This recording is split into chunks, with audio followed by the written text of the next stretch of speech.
had been away on a work trip, exhausted but excited, because all I could think about was spending the weekend at the cabin. I even packed a box of old photographs, planning to frame them and hang them on the walls.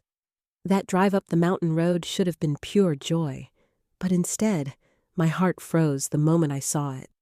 The front gate was locked with a chain I had never seen before, and right in the middle of the yard, hammered into the ground, was a bright red sign. Sold. For a moment, I thought I was hallucinating. My hands shook as I got out of the car. The smell of pine that usually calmed me now felt sharp and cruel. Then I heard a voice behind me. It was my younger brother, Daniel. He walked toward me with that smug grin I remembered from childhood, the one he always wore when he thought he had beaten me. "Surprised?" he said, almost laughing. "I sold it. Needed the funds for my startup. Don't worry, sis. It's for the family's future." I stared at him, speechless. The words didn't make sense. The cabin wasn't his to sell.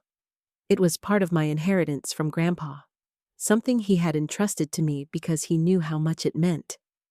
But before I could speak, my parents appeared from behind Daniel, as if they had rehearsed this moment. My mother folded her arms. My father nodded in quiet agreement. And then came the words that cut deeper than I ever expected. "It's not just about you, Emily," my father said. "Daniel's building something important. Think of it as a sacrifice for the family. You'll understand one day." A sacrifice? For the family? All my life I had made sacrifices. I sacrificed weekends, vacations, sleep, comfort, just to build a future on my own terms.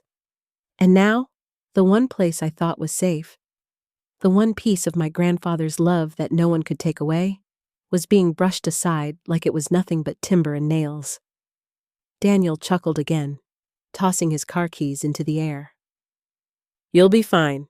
You're the smart one. The one who makes money. You'll buy another place eventually." I felt the blood rush to my face, my heart pounding, but instead of yelling, I forced myself to stay still. My voice came out calm, too calm.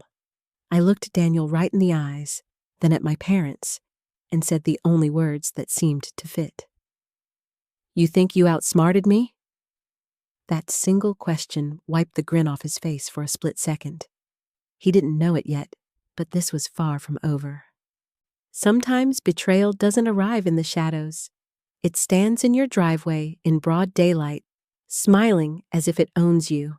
And when that moment comes, you have to decide, will you break or will you fight back? So let me ask you this. If it were your family standing there, defending the thief while calling it sacrifice, would you stay silent or would you make them regret it?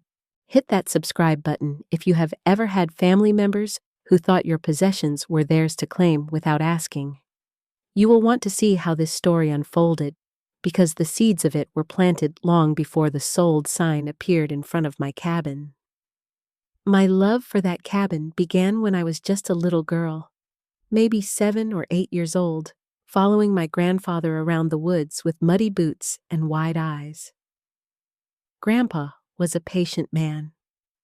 He would hand me small tasks, holding nails, fetching tools, brushing dust off the porch railings. To me, those little chores felt like grand adventures. Every swing of his hammer, every creak of the floorboards, came with lessons he never put into words. He taught me to notice the smell of fresh pine, the way sunlight shifts across wooden beams, the sound of silence after the wind calms down. The cabin wasn't just shelter. It was a teacher, a friend, a world of its own. But if I was Grandpa's shadow, Daniel was always the golden boy in my parents' eyes. He never had to earn his place at the table. While I spent summers hauling brush and painting shutters, Daniel was shipped off to expensive business camps, leadership retreats, and fancy sports programs. He came home with shiny certificates and stories of team-building games, while I came home with scratches, sunburns, and memories no one seemed to value but me. The favoritism was obvious even then.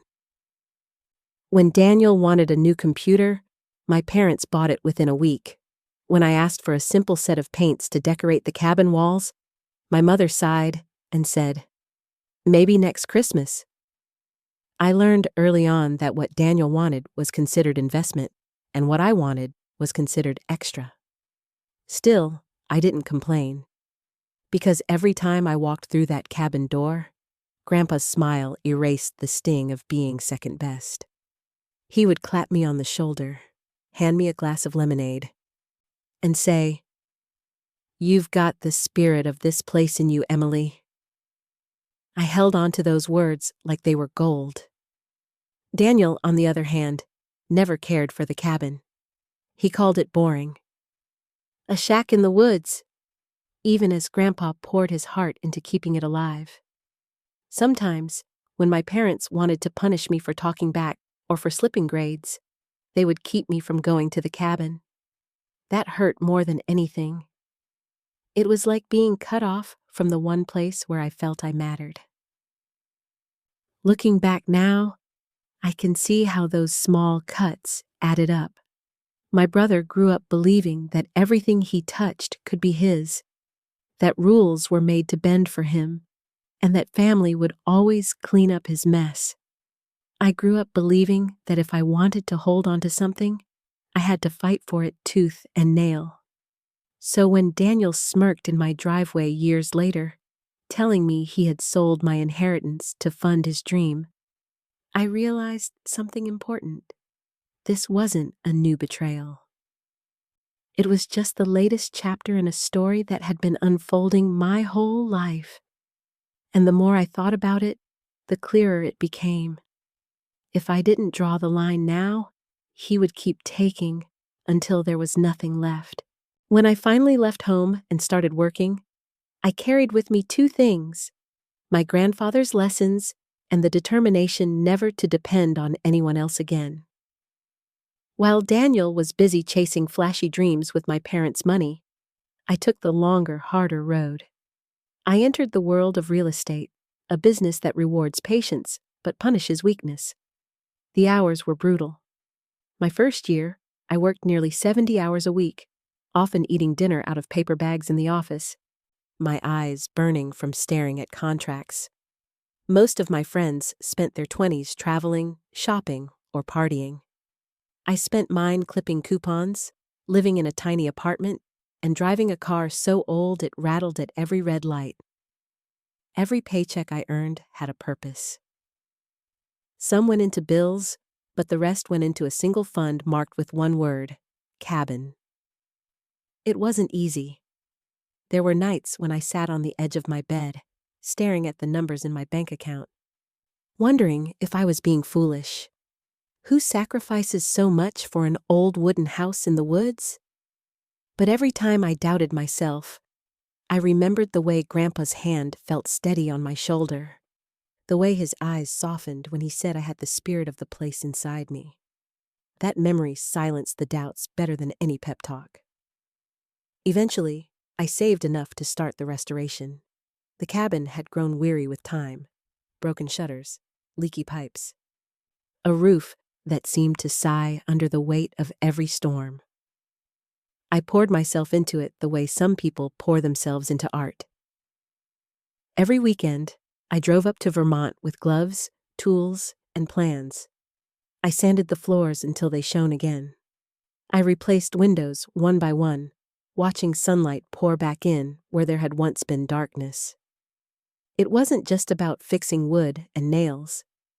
It was about bringing a piece of my grandfather back to life.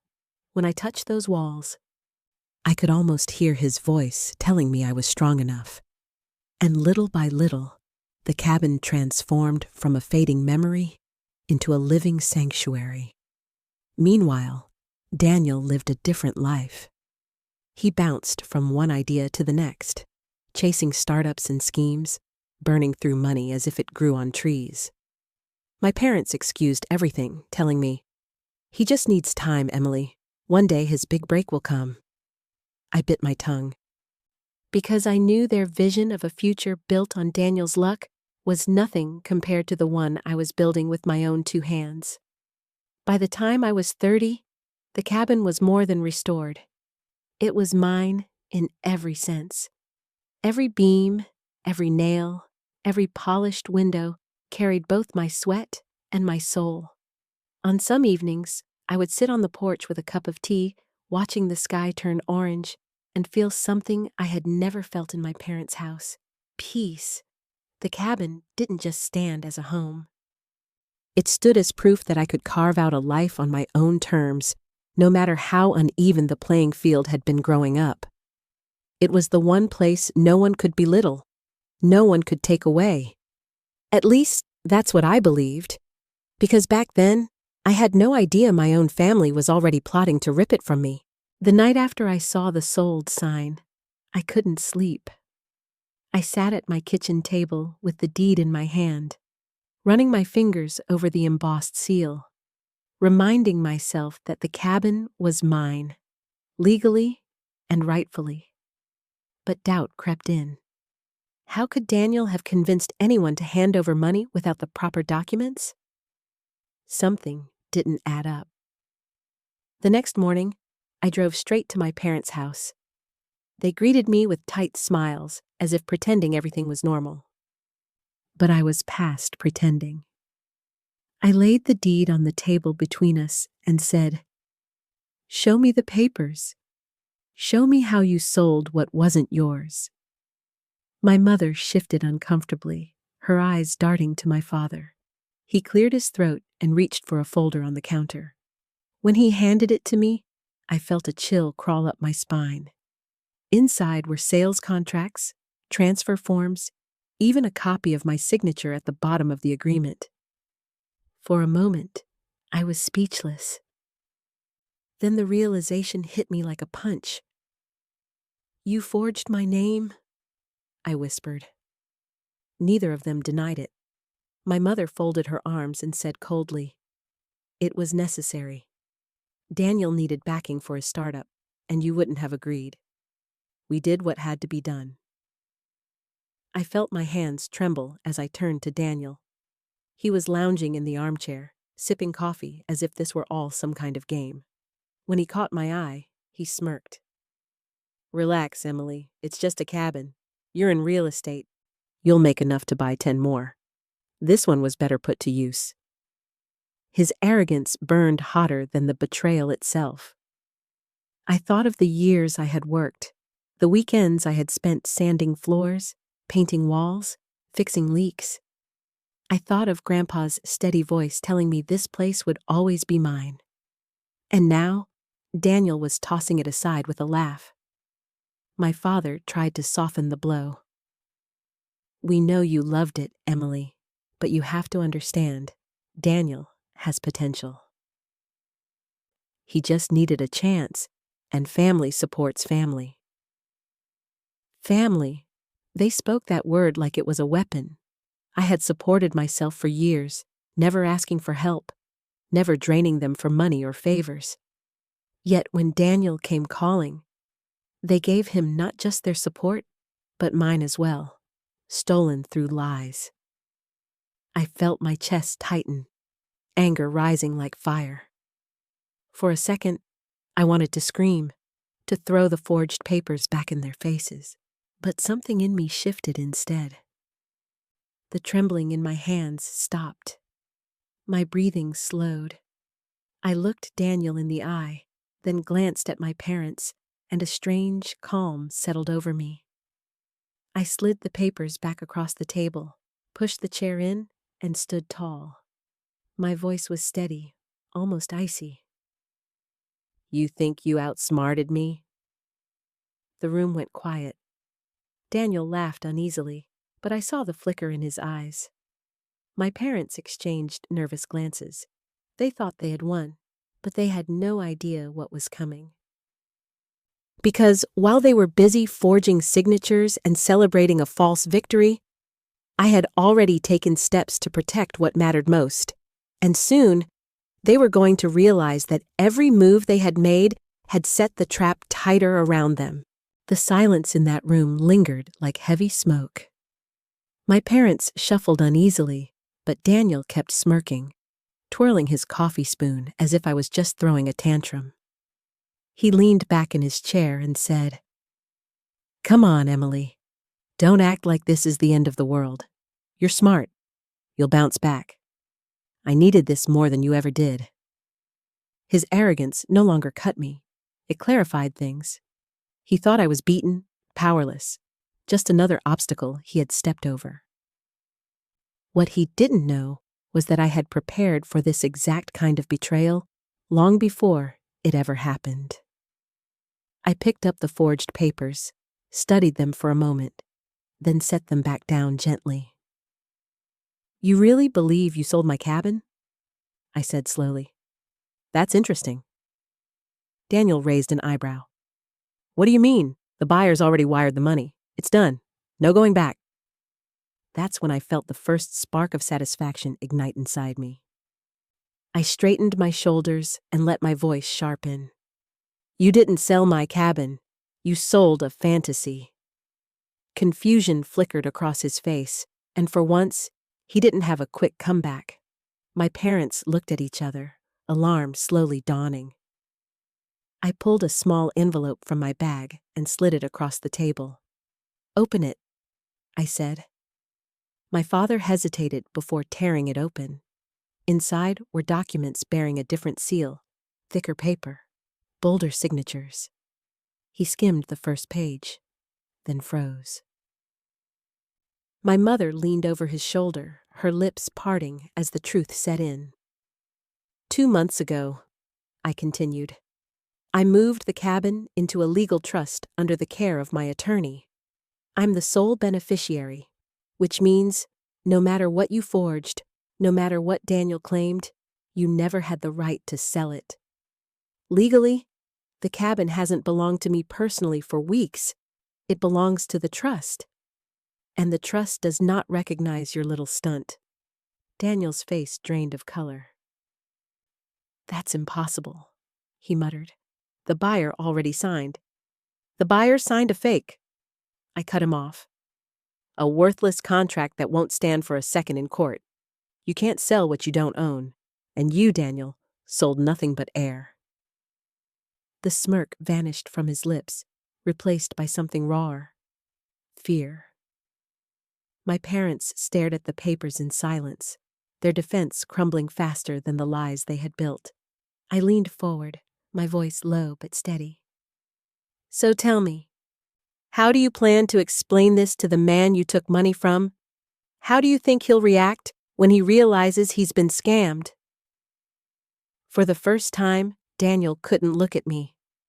He stared at the floor, tapping his fingers nervously against the armrest. My father's hands tightened around the documents, his knuckles white. My mother finally spoke, her voice a whisper. "Emily, what have you done?" I stood tall, my calm now colder than any fury could have been. "What have I done? I protected what was mine. What have you done? You set yourselves up for fraud charges, forgery, and a lawsuit that will hit harder than anything I could have imagined. And you did it all while convincing yourselves you were the smart ones." The truth lay between us like a loaded weapon. For years, they had underestimated me. But now, they were finally beginning to see the price of that mistake. The silence after my words was deafening. For the first time in my life, I watched Daniel lose his swagger. He set down his coffee cup with a clink, his hand trembling just enough for me to notice. My father kept rereading the trust documents as if his eyes might magically change the words, and my mother? She pressed her hand to her forehead like the truth itself was too heavy to carry. Then came the moment I was waiting for. My phone buzzed. I glanced at the screen and smiled. "That must be the buyer," I said. Daniel's head jerked up. You talked to him?" "Of course," I replied, sliding the phone back into my bag. "He's furious. He thought he bought a lakefront cabin. Instead, He bought a forged dream. And do you know what men with that kind of money do when they feel cheated? They don't just walk away. They file lawsuits. They call prosecutors. The color drained from Daniel's face. Emily, you can't. He'll ruin me. I cut him off. No, Daniel. You ruined yourself the moment you forged my name. My father slammed the documents on the table. Emily, please, we can fix this. Maybe we can refund him. With what money? I snapped. Daniel already bragged to his investors, didn't he? He already spent some of it. Daniel opened his mouth to deny it, then shut it again. His silence was answer enough. The panic began to ripple through the room like wildfire. My mother whispered, "We could lose everything. The house, the savings, even your father's pension. That's what happens when you commit fraud," I said coldly. "Actions have consequences." Daniel stood up, pacing the floor, tugging at his hair like a trapped animal. The smirk that once seemed permanent was gone, replaced by raw desperation. "It was supposed to work," he muttered. "The startup needed capital. I needed a win. You needed to grow up," I shot back. "And instead, you dragged Mom and Dad into a crime that could land all of you in prison." The word prison hung in the air like thunder. My father paled, gripping the edge of the table. My mother gasped. Daniel stopped pacing and stared at me, his jaw tight, his chest heaving.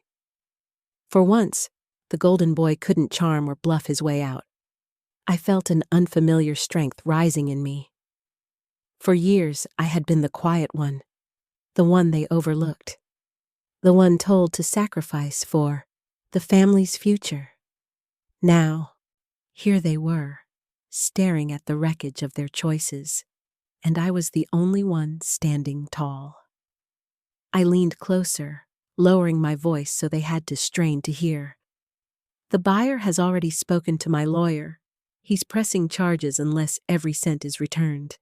And I don't intend to shield you from what's coming. This time, you face it yourselves." My father's lips trembled. My mother shook her head, tears welling up.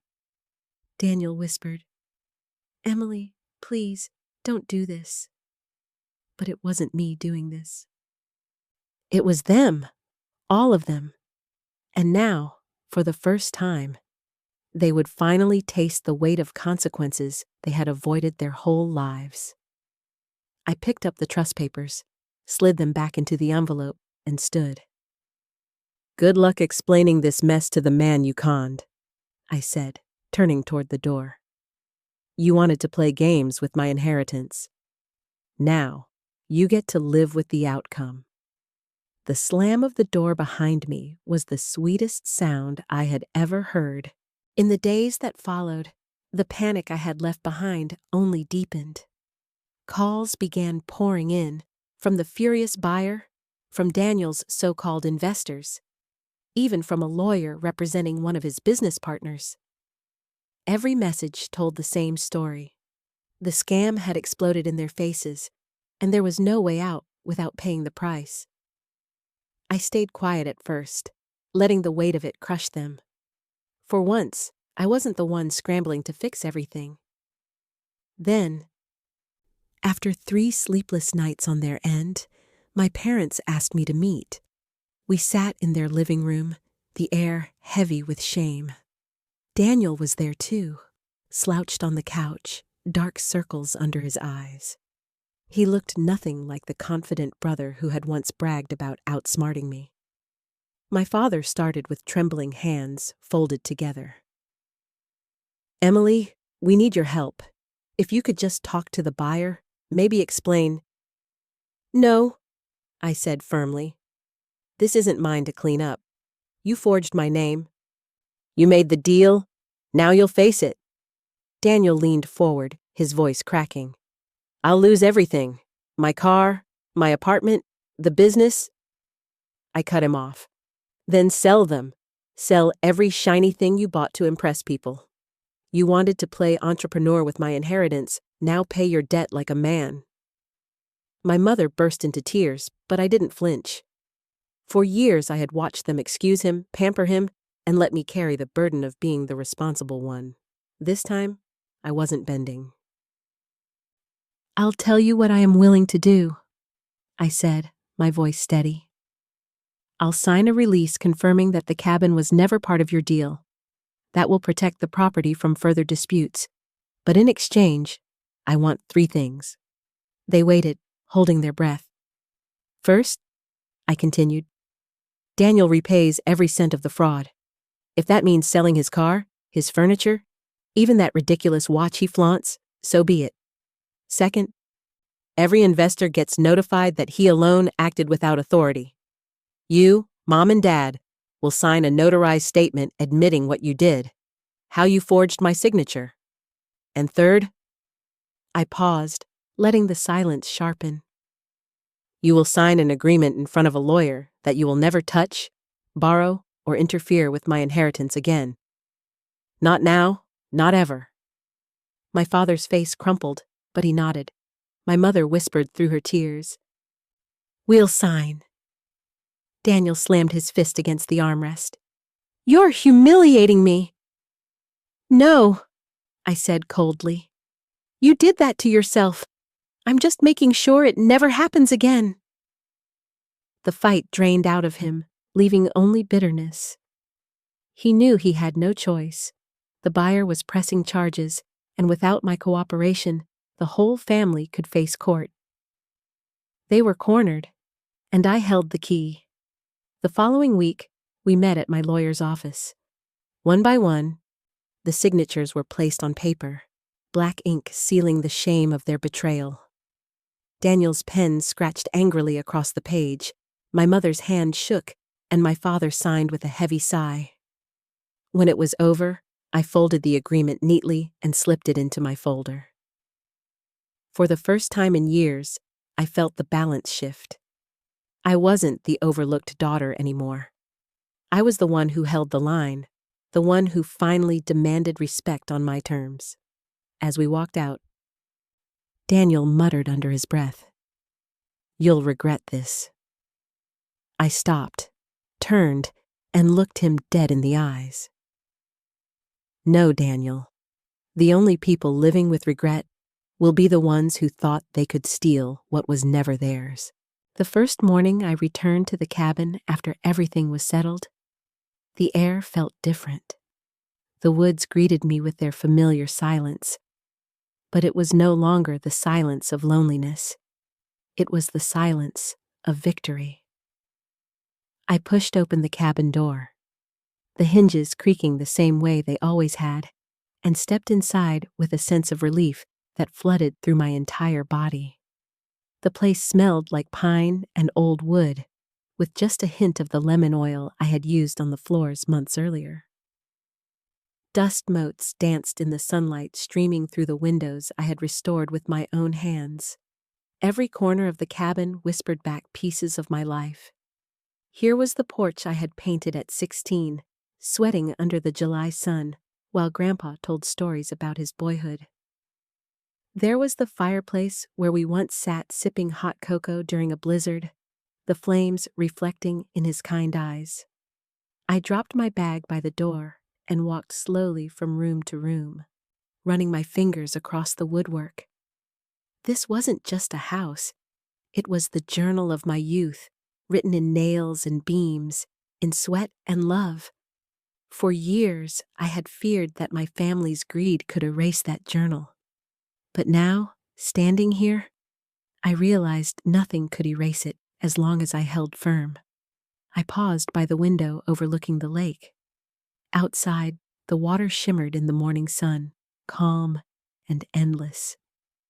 I remembered when Grandpa first showed me this view.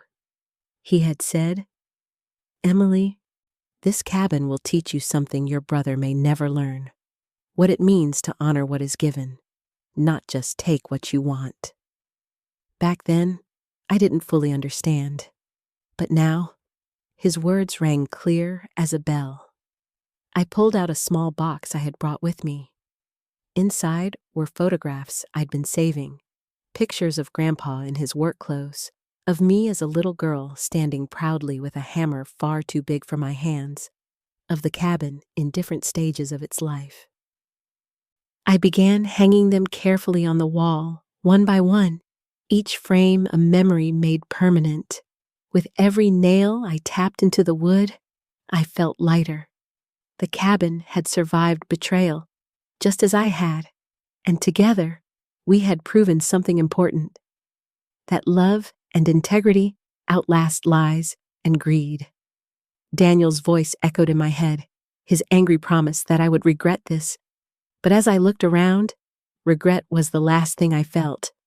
What I felt instead was strength. My parents' shameful signatures sat safely locked in my lawyer's file, a permanent reminder that no one could take this from me again. Daniel would spend years repaying the debts he created, stripped of the luxury he once flaunted. And me? I still had what mattered most. I lit a fire in the old stone fireplace that evening. As the flames caught and the cabin filled with warmth, I sat in the rocking chair Grandpa had carved. The shadows flickered across the walls, and for a brief moment, I could almost see him sitting across from me, his smile gentle, his eyes proud. "Grandpa," I whispered softly, "I kept our promise." The words caught in my throat, but they didn't feel heavy. They felt like release, like a chapter closing the right way at last. The cabin now stood not just as wood and stone, but as a symbol. It reminded me that family is not about blind loyalty or endless sacrifice.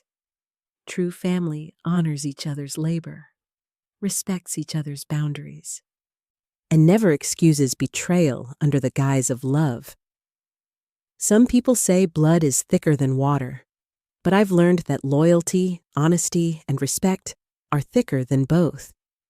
And when those are missing, even the closest relatives can become strangers. I leaned back, watching the fire crackle, and thought about all the people who've been told to stay quiet, to give in for the sake of family harmony. Maybe you've felt that too.